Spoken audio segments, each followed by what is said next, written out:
আমরা জিলহজের প্রথম দশকের তাৎপর্য এবং গুরুত্ব সম্পর্কে জানি না বললেই চলে। এই কথাগুলো বারবার বলা দরকার।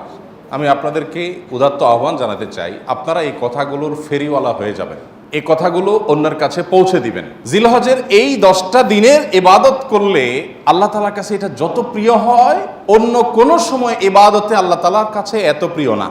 আল্লাহর কাছে এই দশকের ইবাদত অন্য দশকের বা অন্য যে কোনো সময়ের ইবাদতের সাথে বেশি গুরুত্বপূর্ণ। আল্লাহ বেশি খুশি হন এই সময় ইবাদত করলে বান্দা। সাহাবীরা জিজ্ঞাসা করলেন, ওয়ালাল জিহাদু ফি সাবিলিল্লাহ, হে আল্লাহ রাসূল, অন্য সময় কেউ আল্লাহর রাহে জিহাদ করলো মানে জীবন দান করার জন্য প্রস্তুতি নিল, সে ওইটা আল্লাহকে সমর্পণ করে দিল গোটা জীবনটাই। তার মর্যাদাও কি এই সময় ইবাদতের চাইতে বেশি না? তখন নবী সাল্লাল্লাহু আলাইহি ওয়াসাল্লাম বললেন, না, ওয়ালাল জিহাদু ফি সাবিলিল্লাহ, অন্য সময় জিহাদ করলেও এই সময় ইবাদতের সমান হয় না। তবে যদি অন্য সময় কেউ জিহাদে যে তার জীবন তার সম্পদ যা নিয়ে গেছে সব বিলীন করে উৎসর্গ করে দেয় আল্লাহকে খুশি করার জন্য, তার মর্যাদা সবকিছুর ঊর্ধ্বে, সেই মুজাহিদের কথা ভিন্ন। বাকি সাধারণ জিহাদের চাইতেও এই দশকের ইবাদতের মর্যাদা আল্লাহর কাছে অনেক বেশি।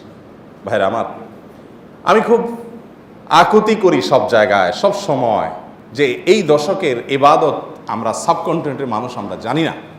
আমাদের মানুষকে জানাতে হবে, জানাবার জন্য কিছু কাজ করতে হবে। সাহাবীদের কেউ কেউ এই দশক শুরু হলে এই দশকের 10টা স্পেশাল আমল আছে, এই আমলগুলো করবার জন্য কেউ কেউ বাজারে চলে যেতেন, উদ্দেশ্য অন্যদেরকে জানানো। তো সেই দশকের আমলগুলো আমরা করবো তো ইনশাআল্লাহ। আমি সংক্ষেপে বলছি আমলগুলো কি কি। নাম্বার 1, আল্লাহকে বেশি বেশি স্মরণ করা, জিকির করা। আল্লাহ সুবহানাহু ওয়া তাআলা কোরআনে কারীমে বলেছেন, উযকুরুল্লাহ ফি আইয়ামিন মা'দুদাত, নির্দিষ্ট দিনগুলোতে তোমরা আল্লাহর জিকির করো, বেশি বেশি স্মরণ করো। আল্লাহর স্মরণটা বেশি বেশি হবে। এখন স্মার্টফোন, এটার এঙ্গেজমেন্ট আমাদেরকে আল্লাহর স্মরণ তো পরের কথা, দুনিয়ার অন্য কোনো কিছু স্মরণ করতে দেয় না। এজন্য এটা নিয়ন্ত্রণ করা ছাড়া মানুষ কখনো মুত্তাকি হওয়ার কোনো সুযোগ নাই। নেক্সট সূরাতে শয়তান আসে যে আমি তো ওয়াজ শুনি মোবাইলে, নেক্সট সূরাতে শয়তান আসে আমি তো কোরআন তেলাওয়াত শুনি। আরে ভাই, ওয়াজ শুনেন আর কোরআন তেলাওয়াত শুনেন, প্রত্যেকটা জিনিসে একটা লিমিটেশন আছে। ফরজ নামাজ চলে যাচ্ছে, আপনি মোবাইলে কোরআন তেলাওয়াত শুনতেছেন, সওয়াব হবে না গুনাহ হবে? আপনি ওয়াজ শোনার নাম দিয়া আজে বাজে জিনিসও দেখছেন, চান্সে এসে যাচ্ছে চোখের সামনে, ক্লিক করে দেখে ফেলছেন, তাহলে আপনার জন্য এই মোবাইল টিপাই জায়েজ নাই, কারণ আপনি নিয়ন্ত্রণ করতে পারেন না। ভাইরা আমার, এই দশকে আল্লাহর স্মরণ যেন হয়, সেজন্য অন্য সময়ের মতো বিশেষভাবে স্মার্টফোনের নিয়ন্ত্রণ খুব বেশি জরুরি, খুব বেশি জরুরি। আল্লাহ আমাদেরকে তৌফিক দান করুন। আল্লাহর স্মরণ কিভাবে করবেন? যত প্রকার জিকির আছে সেগুলো করবেন, কোরআন তেলাওয়াত, সকাল সন্ধ্যার জিকির, উঠতে বসতে জিকির, দোয়া, সেগুলো পড়বেন বেশি বেশি। আর স্পেশালি বিশেষভাবে একাকী বসে চিন্তা করবেন, আল্লাহ তাআলা আমাকে সৃষ্টি করেছেন, কত মানুষ আছে যা আমার মতো নেয়ামত পান নাই। আল্লাহ তাআলা আমাদেরকে কত নেয়ামত দিয়ে রেখেছেন।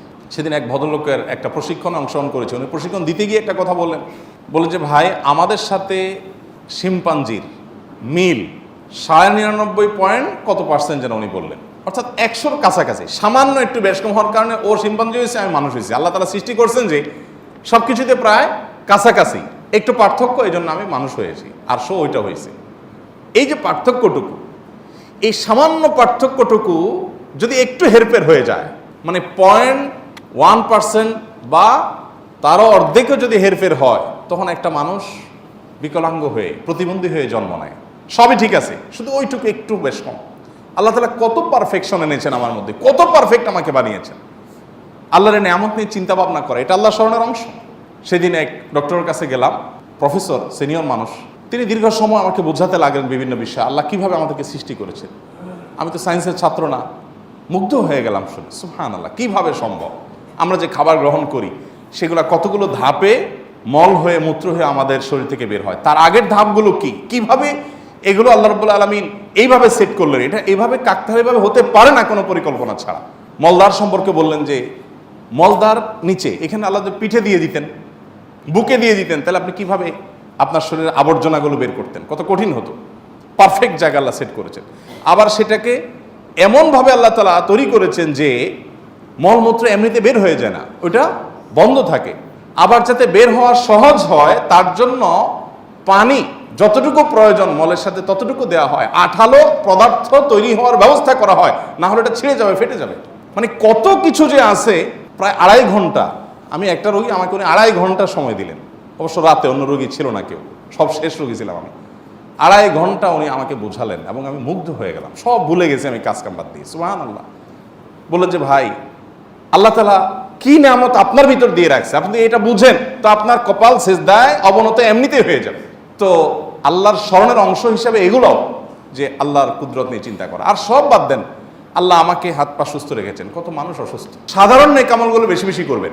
সাধারণ নেকামল যেমন কোরআন তেলাওয়াত করা, দান সাদাকা করা, নফল রোজা রাখা, তাসবিহ তিলাওয়াত করা, ভালো কথা বলা, সৎ কাজের আদেশ দেওয়া, অসৎ কাজ থেকে বাধা প্রদান করা, এই রুটিন ভালো কাজগুলো, নর্মাল ভালো কাজগুলো পরিমাণে বেশি বেশি বেশি বেশি করতে থাকবে। 3 নম্বর আমল হলো গুনাহের কাজ এই 10 দিন অন্তত অন্য সময়ের চাইতে একটু হলেও কমাবার চেষ্টা করবেন, গুনাহের লাগামটা ধরার চেষ্টা করবেন। কারণ এই দশক মর্যাদার দশক, এই দশক আমলের দশক। অতএব এই টাইমে গুনাহ করলে অন্য টাইমে গুনাহের চাইতে বেশি ভয়াবহ হবে, এটা কমাবেন। 4 নম্বর আমল হলো যাদের হজের সামর্থ্য আছে তারা হজ করবেন। 5 নম্বর আমল হলো যাদের কোরবানি করার সামর্থ্য আছে তারা কোরবানি করবেন। 6 নম্বর আমল হলো যারা কোরবানি করার নিয়ত করেছেন, জিলহজে চাঁদ ওঠার আগে আগে চুল, নখ, গোপ, অবাঞ্ছিত লোম ইত্যাদি কেটে ফ্রেশ হয়ে এই 10 দিন আর সেগুলো কাটবেন না। এটা করবেন হলো কোরবানির পরে। তাহলে জিলহজের চাঁদ ওঠার সম্ভাবনা সোমবার সন্ধ্যায়, সোমবার দিনের বেলার মধ্যে এগুলো সব ফ্রেশ করে আপনি অপেক্ষা করবেন কিসের জন্য? কোরবানির জন্য। এই 10 দিন পর্যন্ত আর নখ কাটবেন না, চুল, গোপ কোনো কিছু কাটবেন না। এটা কোরবানি যিনি করবেন তিনি করবেন। যদিও কোনো কোনো বর্ণনার আলোকে বোঝা যায় যারা কোরবানি করবেন না তারাও যদি এটা করেন তাদেরকে আল্লাহ তাআলা আজর দান করবেন। 7 নম্বর আমল হলো তাকবীর, তাহমিদ, তাহলিল বেশি বেশি পড়া। ফাকফিরু ফিহিন্না মিনাত তাকবীরি ওয়াত তাহমিদি ওয়াত তাহলিল। নবী সাল্লাল্লাহু আলাইহি সাল্লাম বলেছেন এই দশক যখন শুরু হবে তখন তোমরা বেশি বেশি তাকবীর বলবে, মানে আল্লাহু আকবার বলবে, বেশি বেশি তাহলিল বলবে, বেশি বেশি তাহমিদ বলবে, লা ইলাহা ইল্লাল্লাহ বলবে, আলহামদুলিল্লাহ বলবে। এই জন্য এই 10 দিন পুরো সময় জুড়ে এটা করবেন। ওই যে বলছিলাম শুরুতে সাহাবীর কথা, একজন সাহাবী এই দশক শুরু হলে বাজারে যেতেন, শুধু কি জন্য? এই আমলটা করার জন্য। বাজারে যেয়ে সবাই বাজার কেনাকাটায় ব্যস্ত, উনি যাই উচ্চস্বরে বলতেন আল্লাহু আকবার, আল্লাহু আকবার, লা ইলাহা ইল্লাল্লাহ, আল্লাহু আকবার, আল্লাহু আকবার, ওয়ালিল্লাহিল হামদ। এর উনি বাজারে গিয়ে বলতেন। উদ্দেশ্য কি? অন্যদের যত স্মরণ। এখন আপনি ভূমিপল্লীতে কয়েকটা দোকান আছে অথবা চিটাগাঙ্গে বাজার আছে, আপনি বাজারে যায়া সবাই কেনাকাটায় খুব সিরিয়াস মুডে আছে, আপনি যাই যদি সেখানে জোরে জোরে বলেন আল্লাহু আকবার, আল্লাহু আকবার, লা ইলাহা ইল্লাল্লাহ, আল্লাহু আকবার, আল্লাহু আকবার, ওয়ালিল্লাহিল হামদ, কি হবে দৃশ্যটা বলেন তো? এটা আপনি যদি বলেন সবার মধ্যে, অনেক লোক বাজারে, মাঝ বাজারে জমজমাট, আপনি যাই জোরে জোরে এটা বললেন, কি করবে সবাই? সবাই তাকায় বলবে ব্যাপার কি, সমস্যা আছে নি, কোনো অসুস্থতা আছে কিনা বেচারা, এটা না বলবে। ওই যে সবাই যে অসুস্থ, সবার যে ইমানের রোগ, তাকওয়ার রোগ, এই জন্য সুস্থ মানুষকে কি মনে হয়? অসুস্থ মনে হয়, কারণ এটা তো দেখতে অভ্যস্ত না সে। আমি এই জন্য বলি ভাই, এই সুন্নতটা ওই সাহাবীর সুন্নতটা জিন্দার নিয়তে একটু দোকানে যায়, যা সবাই চা খাচ্ছে একটু একটু চিৎকার করে বলার দরকার, একটু জোরে বলেন যাতে তারা শুনে। যদি দেখেন যে তারা অন্যভাবে তাকাচ্ছে, বুঝতেছে না, পিঠে হাত দিয়ে সুন্দর করে একটা মুচকি হাসি দিয়ে বলেন ভাই এই দর্শকে বেশি বেশি তাকবীর পড়তে হয় তো এই জন্য আমি একটু জোরে বললাম যাতে আপনার স্মরণ হয়। দেখবেন সেখান থেকে অনেকের বিবেক খুলে গেছে, উনি পড়বে ইনশাআল্লাহ। চেষ্টা করা যাবে তো ইনশাআল্লাহ। তাহলে তাকবীর, তাহমিদ, তাহলিল জোরে পড়বেন। আমি প্রতি বছর আপনাদেরকে এই কথা শুনাই, এবছরও বলি। সেটা হলো মিডল ইস্টের বিভিন্ন দেশে দেখা যায়, বিশেষ করে সৌদি আরবে, সামাজিক সৌন্দর্য। বিভিন্ন গলিতে যখন ঢুকবেন জিলহজের এই 10 দিন আপনি দেখবেন তাদের গেইটের ওখানে ছোট্ট একটা ওই যে ব্লুটুথ ডিভাইস লাগানো আছে, এখানে সারাক্ষণ তাকবীর সুমধুর কণ্ঠে চলছে, আল্লাহু আকবার, আল্লাহু আকবার, লা ইলাহা ইল্লাল্লাহ, আল্লাহু আকবার, আল্লাহু আকবার, লিল্লাহিল হামদ। অথবা অন্য তাকবীর চলছে, আল্লাহু আকবার কাবীরা ওয়ালহামদুলিল্লাহি কাসীরা ওয়া সুবহানাল্লাহি ওয়া বিহামদিহি বুকরাতাও ওয়া আসীলা। সব জায়গায়, দোকানে যাবেন, মার্কেটে যাবেন, এখন আস্তে আস্তে সৌদি আরব থেকে এগুলো হারিয়ে যাচ্ছে, দুঃখজনক, কিন্তু ছিল এগুলো। এবং এখনও অনেক জায়গায় আছে যে দোকানদার ওই মৃদু কণ্ঠে এটা চালায় রাখছেন। আর আমাদের ঈদুল আজহা আসছে, এখন জাগানাকা গানের ছোটে আপনি হাঁটতে পারবেন না কোথাও। গরুর বাজার, ছাগলের হাট, গান চলে। এখানে আমি যখন ভূমিপল্লী ছিলাম, এইখানে যে বাজার হয়, আমি যাই থামাইছি 2 দিন, যাই সেখানে কমিটির লোকদেরকে ধরলাম, ভাই ঈদুল আজহা একটা ধর্মীয় দিবস, কাজটা ধর্মীয়, আর সেখানে আপনি জাগানাকা গান লাগায়া গরু বেচতেছেন, ছাগল বেচতেছেন। আল্লাহ তো বিবেক দিছে অন্তত, এখানে অন্য কিছু লাগান, এটা কি রে ভাই?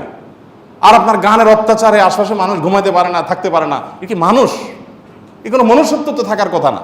2 বার আমি গেছি শরীরে, এবং যা তাদেরকে অনুরোধ করে হাতে পায়ে ধরে বুঝায় থামাইছি। সারা বাংলাদেশে এই চিত্র, আপনি কয় জায়গায় যাবেন যে জাকানাকা গান চলছে, চলার কথা তাকবীর তাহমিদ তাহলিল। তো আমরা চেষ্টা করবো তো ইনশাল্লাহ তাকবীর তাহমিদ তাহলিল করার, বাচ্চাদেরকে শিখিয়ে দিব। আর আরাফাতের দিন সকাল থেকে, জিলহজের 9 তারিখ ফজর থেকে নিয়ে 13 তারিখ আসর পর্যন্ত প্রত্যেক নামাজের পরে একবার করে তাকবীর তাশরিকটা বিশেষভাবে পড়তে হবে, নারী পুরুষ সবাই। আর 9 নম্বর আমল হলো আরাফাত দিন রোজা রাখবেন। আরাফাত দিন রোজা রাখলে কি লাভ হবে? 1 বছর আগের আর 1 বছর পরের অগ্রিম, পরের বছর যদি বাঁচেন সেটারও ছোটোখাটো গুনাহগুলো আল্লাহ তাআলা মাফ করে দিবেন। আর 10 নম্বর আমল হলো ঈদুল আজহার সকল সুন্নাতগুলো আদায় করবেন। চেষ্টা করবো তো আমরা ইনশাআল্লাহ। আল্লাহ আমাদের সবাইকে আমলের তৌফিক দান করুন।